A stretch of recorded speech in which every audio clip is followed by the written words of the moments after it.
Isang batang masayahin, ganyan si Ningning tawagin. Buhay ay sabay sa hangin, ganyan ang kanyang tingin. Araw-araw siyang naglalaro, ngiti niya'y di maglalaho. Sa bawat pusong nagdurusa, hatid niya'y saya at ganda. Isang araw, pumunta si Ningning sa kanilang kubo. Habang naglalakad, may nakita siyang bulto. Isang babaeng nakayuko sa ilalim ng puno. Mukha'y malungkot at di na makatao. Nilapitan ni Ningning ang babae at dahan-dahang umupo sa tabi. "Ate, ba't po kayo malungkot?" tanong ni Ningning dito. Ang babae tumingin ng malalim.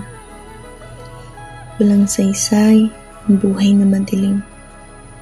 Wala nang saya't pag-asa. Parang araw na nalilimot na. Wika ng babae sa kanya. Ngunit si Ningning ay di sumuko. Lumapit, umupo ng buo. "Ako po'y narito, kasama mo. Handa akong maging kaibigan mo."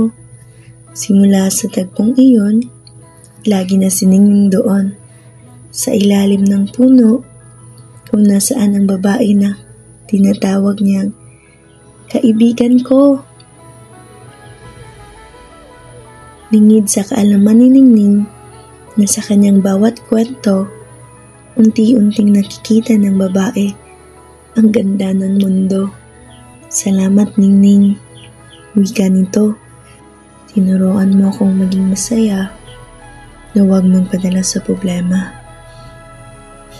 Di mo man batid, pero sa bawat ngiti at kwento mo, napagtanto kong may pag-asa pa pala ako." Labis akong natutuwa na makita ka pong masaya.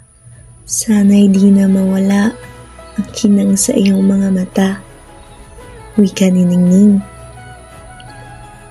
Tulad ng kanyang pangalan, siya ay nagmistulang Ningning, nagbigay liwanag sa pusong madilim.